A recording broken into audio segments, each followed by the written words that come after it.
Hello, আসসালামু আলাইকুম। সবাই কেমন আছেন? আলহামদুলিল্লাহ, আমি ভালো আছি। সকল প্রশংসা মহান রাব্বুল আলামিনের জন্য। তিনি আমাদের এই দুনিয়ায় পাঠিয়েছেন একমাত্র তার ইবাদত এবং আমাদের প্রতিটি কাজের মধ্য দিয়ে তার সন্তুষ্টি অর্জন করার জন্য। কয়েকটা দিন ধরে আমার অনেক ব্যস্ততার মধ্যে দিন যাচ্ছে। আমার বাচ্চাদের পরীক্ষা চলতেছে, বাসায় কাজ চলতেছে। তার ফাঁকে রান্না-বান্না যাই পারি তাই করতেছি। আমি প্রতিদিন যা রান্না করি তাই শেয়ার করি আপনাদের সাথে। প্রত্যেকের বাচ্চাই মনে হয় আমার বাচ্চাদের মতন শুধু চিকেন খেতে চায়। আমার বাচ্চারা মাছ একদম খেতে চায় না। মানে চিকেন দিলে তারা খুশি। আমি ভাবতাম শুধু আমার বাচ্চাই মনে হয় এরকম বায়না করে। এখন দেখি প্রত্যেকটা ফ্যামিলির বাচ্চারাই এইরকম বায়না করে।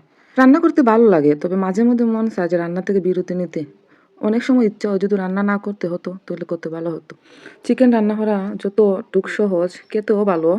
রেসিপি আর কি বলবো? রান্না তো আল্লাহর রহমতে সব মেয়েরাই পারে। পারে না এমন কোনো মানুষ নেই। তারপরও রান্না-বান্না শেয়ার করতে ভাল লাগে। প্রতিদিনের যা কাজ আর কি তাই শেয়ার করি। আর আমি যা রান্না করি তাই প্রতিদিন শেয়ার করি। মুরগির মাংস এভাবে রান্না করলে খেতে অনেক ভালো হয়। মানে অল্প মসলায় আর কি। বাচ্চাদেরও খেতে পছন্দ করে আবার বড়দেরও খেতে সুবিধা হয়। জাল-টাল কম দিয়ে রান্না করলে। কথা বলতে বলতে আমার রান্না প্রায় শেষের দিকে চলে গেছে। ওই তো এখন আমার হাতের একটা সিক্রেট মসলা দিয়ে দিছি। আর জিরা দিছি, ভাজা জিরা আর সামান্য একটু মেথি দিছি ফ্লেভারের জন্য। মানে রান্নার আগে, রান্না শেষ করার আগে হালকা একটু মেথি দিলে তরকারির ফ্লেভার ভালো হয় আর কি। আর ধনিয়া পাতা দিলে। আমার কথাবার্তায় ভুল হলে ক্ষমার দৃষ্টিতে দেখবেন।